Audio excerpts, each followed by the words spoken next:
Today, I'm going to talk about something that has eluded us since the very first moment we saw it. Something so real, so fake, and yet so charming that we could never, as a collective society, ever forget it.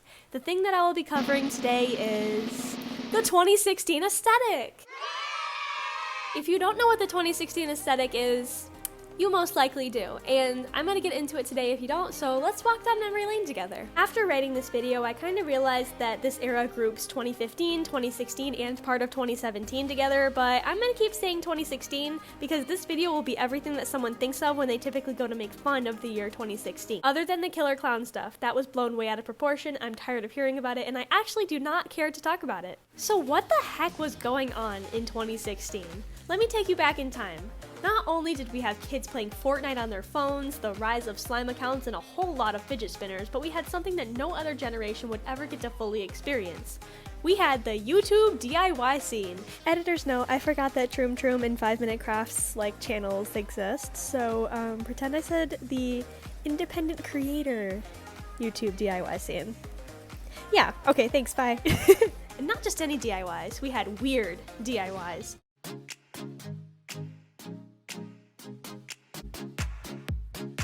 For those that don't know what DIY means, it stands for do it yourself, and I assure you, some of these projects had more entertainment value than they had craftability.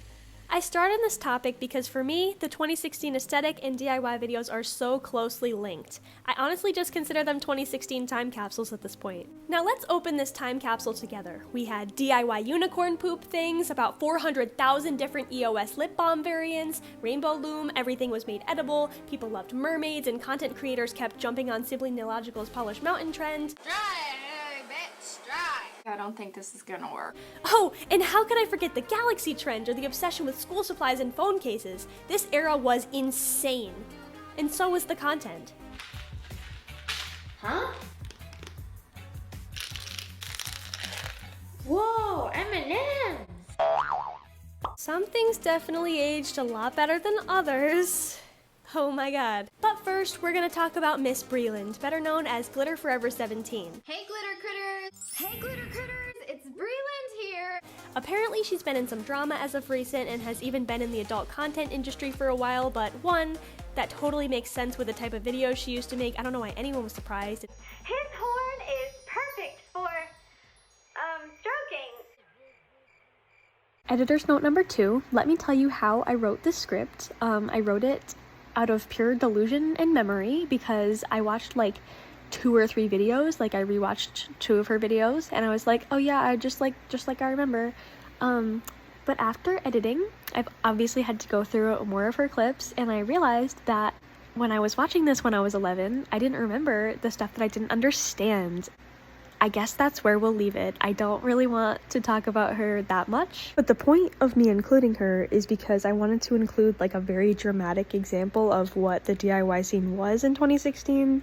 Other people did exactly what she did, but she did it times 1,000 in wackiness. She always took it to the next level. The 2016 era was completely defined by weird DIYs on YouTube. They were literally everywhere, and I'm gonna include some clips right here of some YouTubers that get my point across way better.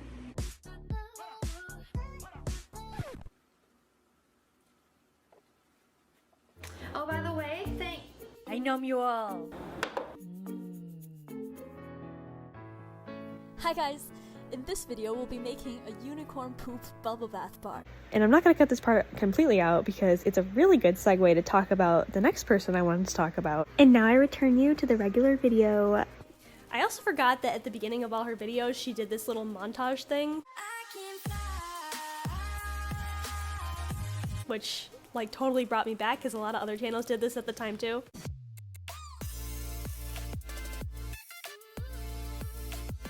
On top of this, she was always doing collabs with channels that were similar to her own, which is how I found the next YouTuber that I want to talk about, Mr. Timmy Tomato. Hello tomatoes, how are you today? I'm fantastic. Yum. His channel's now called Timmy's Takeout. He's grown up a lot and he's very much left 2016 behind him, but I clearly haven't, so jokes aside, he was known for making giant food videos. I remember in the beginning he started out kind of bad, but then as he went on, they kind of got good. At the time, these videos were some of my favorite on the entire internet. Yes, they were needlessly inappropriate and at times disgusting, but as a kid, I loved him for his creativity. Hi, editor's note number 3, because I'm completely confused and I don't know where I stand on anything anymore, because I just cut a huge part out of the video about Breland because she made a bunch of inappropriate content, got into drama, and Timmy also made really inappropriate content. I can't find any drama other than drama with Breland, which is ironic, but why am I cutting out one thing that's inappropriate but not another thing? I don't know. I just kind of went over this in my Smosh video. I feel like one was more obviously targeted towards kids than the other. Maybe that's why I cut out one and not the other. But, yeah, I just I'm having a moment and I cannot form thoughts about it that are sensible. Oh, it's freaking midnight and I am having an existential crisis about the YouTubers I used to watch when I was 11. Even though I watched him manhandle these disgusting amalgamations that by the end could hardly be considered food, I would still be sitting there looking at his giant nasty Cheeto saying, ew. I'd try it though. For some reason. Now for the crowning jewel of videos that capture the year 2016. This video is to 2016 as Mariah Carey's All I Want for Christmas Is You is to Christmas.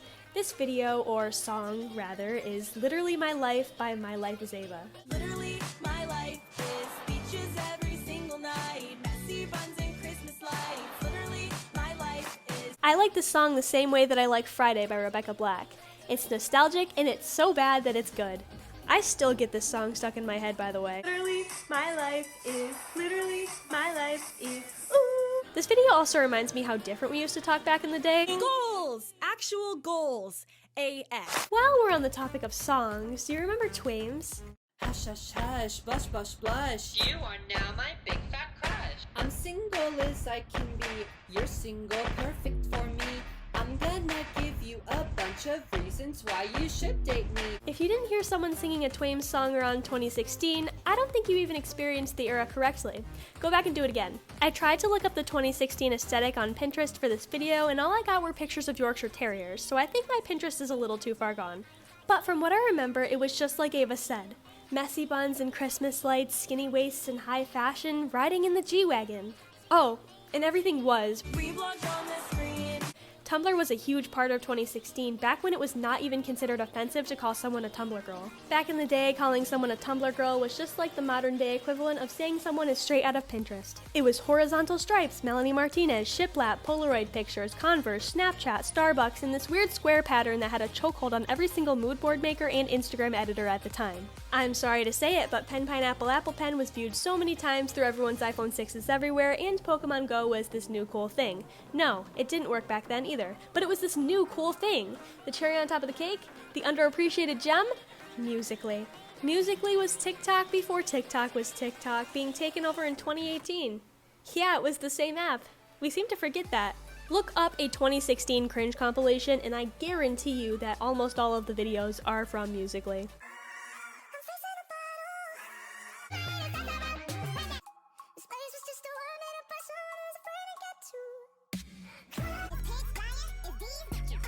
We had these both choreographed, but at the same time unspoken hand movements to every single song, and you had to be mutual followers with someone to let them duet you, which was a good protective measure for sure, but it made the app super clicky because they could just not follow you back, and yeah, being a middle schooler at this time sucked. Meanwhile, in 2016, everyone wanted a hoverboard, even though Back to the Future said we should have had them in 2015, and they should have been flying. And also, Minecraft skins looked like this. There was so much packed into the 2016 era that I know for a fact I missed something, so let me know what I missed, let me know what was most important to you in 2016, just for the sake of reminiscing together. If you don't know me already, my name is Ravioli Duck. I create a lot of nostalgic content for people who were born in the early 2000s, so if that applies to you, then hit the subscribe button. I'd love to have you here. Thank you so much for sticking around to the end of the video. I really appreciate it, and I hope I can see you next time. Goodbye!